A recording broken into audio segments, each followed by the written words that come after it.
नमस्कार विद्यार्थी मित्रों, मैं आप सभी का सप्तर्षि संकुल में हार्दिक स्वागत करती हूँ। आज हम कक्षा 6 में हिंदी विषय में प्रकरण 3 यानी कि जरा मुस्कुराइए देखेंगे।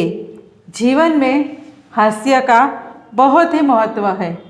हास्य जीवन के दुखों को भुलाकर नई उमंग भर देता है। हंसने से हमारा स्वास्थ्य अच्छा रहता है।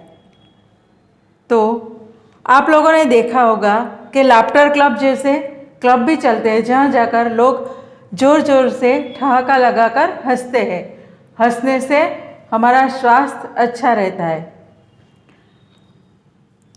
तो आइए कुछ ऐसे चुटकुले पढ़े जिससे हमें मुस्कुराने के लिए मजबूर करेंगे। तो पहला है, मालिक किराएदार से कहता है, तुम मुझे किराया क्यों नहीं देते? किराएदार, आपने ही तो कहा था इसे अपना ही घर समझना। तो यहाँ पर मालिक किराएदार से कहता है कि आप किराया यानी कि घर भाड़ा क्यों नहीं देते, એટલે કેમ નથી આપતા? તો કિરાયદાર શું કહે છે કે તમે જ તો કીધું કે આ તમારું જ ઘર સમજવું, એટલે એ ભાડું આપતો નથી। सोनू का सिर फट गया। डॉक्टर सोनू से कहता है, यह कैसे हुआ? सोनू डॉक्टर से, मैं पत्थर से कील ठोक रहा था। एक आदमी ने मुझसे कहा, गधे अभी खोपड़ी का भी इस्तेमाल कर लिया कर। तो सोनू डॉक्टर पासे जाए छे, एने माथामां वागी जाए छे। तो डॉक्टर पूछे कि आ केवी रीते थयुं? तो ए शुं कहे छे कि हूँ पत्थर लईने खीलो ठोकतो हतो, त्यारे रस्ताथी एक माणस जतो हतो। ते मने कहे, ए गधेड़ा, तारी दिमाग एटले के मगजनो इस्तेमाल कर। एटले एणे शुं कर्युं के मगजमां ज मारी दीधो खीलो। दूसरा है, जरा ऊंचा बोलो। माफ़ करें अंकल, इससे ऊंचा होकर मैं नहीं बोल सकता।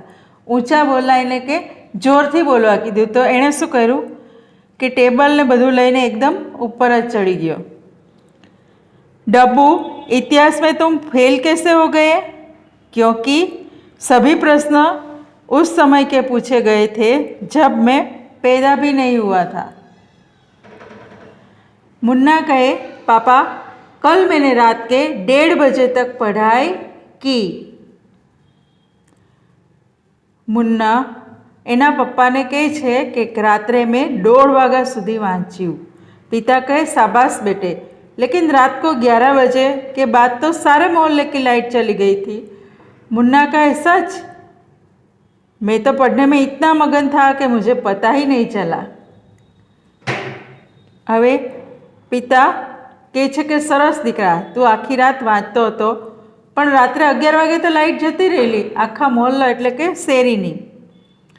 तो मुन्नो शू कहे छे, साचू? मने तो हूँ भणवामां एटलो मशहूर हतो कि लाइट गई ते पण न खबर पड़ी। डाक खाना, मैं डाक खाने जा रहा हूँ।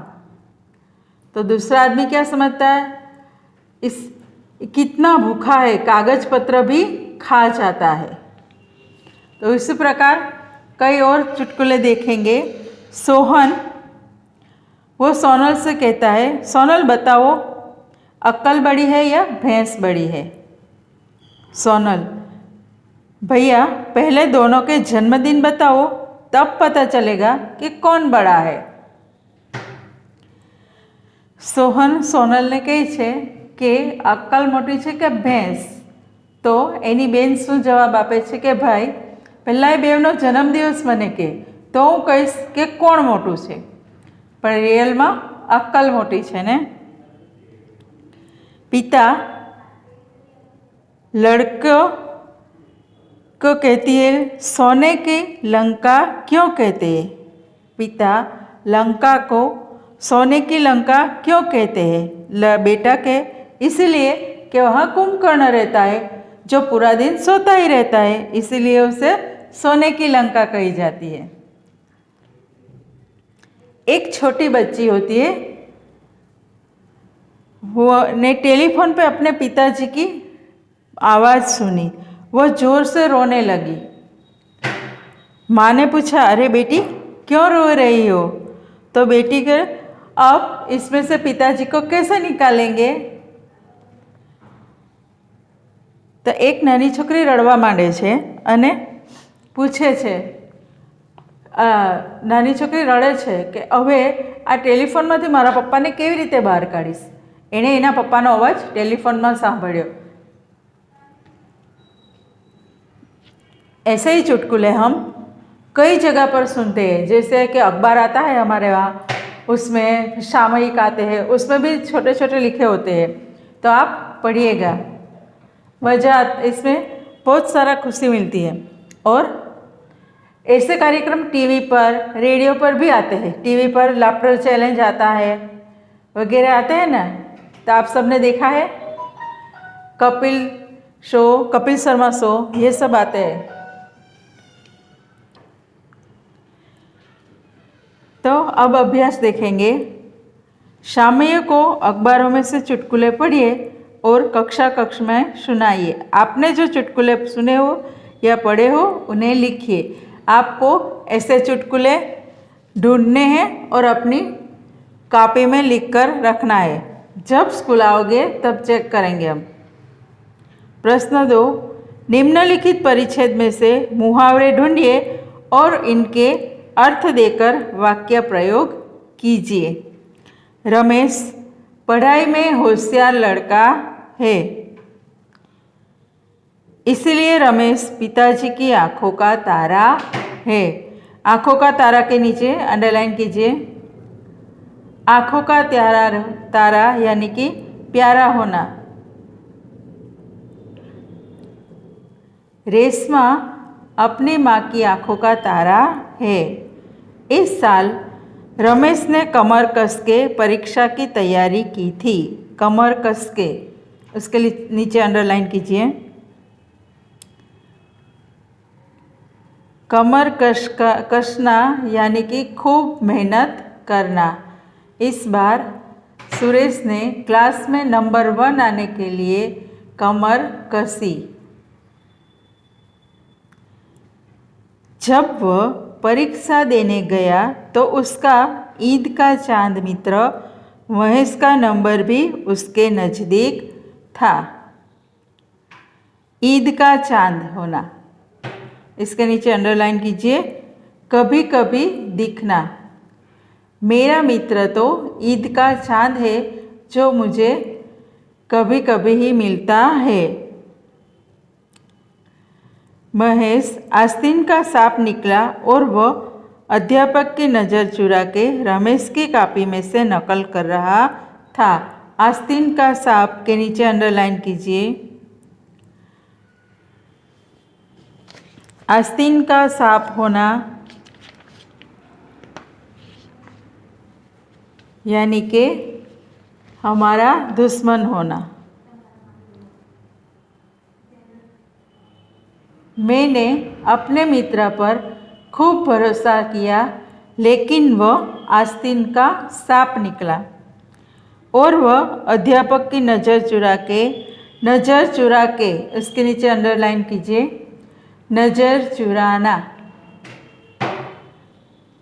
એટલે કે નજર ચુરાના એટલે કે પોતાની આંખો નીચી કરવી।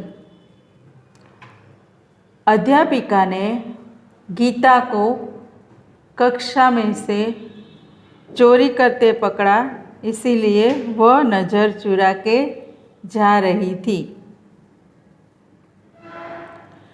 उस वक्त अध्यापक ने देखा और वे आग बबूला हो गए। आग बबूला यानी कि गुस्से से लाल पीला हो जाना।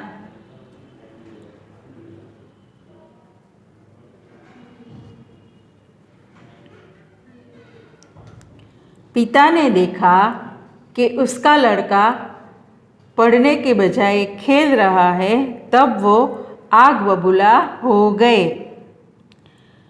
अब हम देखेंगे प्रश्न 3। मेरे रेखांकित शब्दों के लिंग बदलकर वाक्य फिर से लिखिए। हमें यहाँ पर लिंग बदलना है। पुरुष का स्त्रीलिंग करना है और स्त्री का पुल्लिंग करना है। पहला है मेरे दादाजी यात्रा पर गए हैं। मेरी दादी जी यात्रा पर गई है। दूसरा, एक आदमी ने मुझसे कहा। एक औरत ने मुझसे कहा। तीसरा, लेखक कहानी लिख रहा है। तो हमें उससे क्या लिखेंगे? लेखिका कहानी लिख रही है।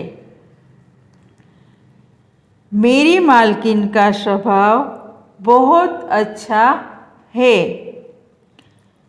मेरे मालिक का स्वभाव बहुत अच्छा है। बारिश को देखकर मोर नाचने लगा। तो क्या लिखेंगे हम? बारिश को देखकर मोरनी नाचने लगी। छठा, जंगल में शेर दहाड़ रहा है। जंगल में शेरनी दहाड़ रही है। सेठ दुकान में बैठे हैं। सेठानी दुकान में बैठी है। अध्यापक पढ़ रहे हैं। अध्यापिका पढ़ रही है। पंडित रामायण सुनाने लगे। पंडितायन रामायण सुनाने लगी। लड़का दुकान के पास खड़ा है। लड़की दुकान के पास खड़ी है। पीछे कीजिए। प्रश्न 4, उदाहरण के अनुसार शब्द का 4-4 वाक्य में प्रयोग कीजिए। यहाँ पर घर, उसका उदाहरण दिया गया है। मेरा घर सूरत में है। मुझे अपना घर बहुत पसंद है। यानी कि जो हम 4 वाक्य बनाएंगे उसमें जो वाक्य शब्द दिया गया है उसका उल्लेख होना चाहिए। मेरे घर में 3 कमरे हैं। मैं अपना घर साफ रखता हूँ। तो पहला है हमारा शब्द बाग। तो यहाँ पर लिखा है मैंने, बाग में फूल होते हैं। बाग में लड़के खेलते हैं। मैं रोज बाग में जाता हूँ। यह बाग बहुत सुंदर है। तो बाग, चारों वाक्यों में बाग शब्द आता है ना, ये रिपीट होता है घर की तरह। अब दूसरा है नदी। तो मैं आपको लिखाती हूँ, आप लिखते जाइए। हम नदी में तैरते हैं। हम नदी में नहाते हैं। नदी में नाव चलती है। गंगा नदी पवित्र है। अब तीसरा है दोस्त। दोस्त यानी के मित्र, सखा। तो रोहन मेरा सबसे अच्छा दोस्त है। मेरा दोस्त पढ़ाई में अव्वल है। मैं अपने दोस्त के साथ खेलता हूँ। जीवन में दोस्त होना जरूरी है। चौथा वाक्य है पसंद। पसंद એટલે ગમવું। मुझे लाल गुलाब का फूल पसंद है। मेरी दीदी को चमेली का फूल पसंद है। मेरी माँ को केवड़ा पसंद है। सबकी पसंद अलग अलग होती है। पांचवा है कहानी। कहानी यानी वार्ता।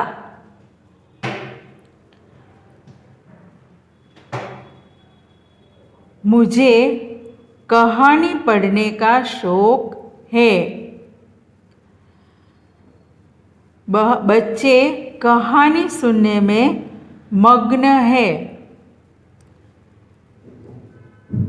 गुरुजी ने हमें एक दिलचस्प कहानी बताई। मैं प्रेमचंद जी की कहानी पढ़ रहा हूँ।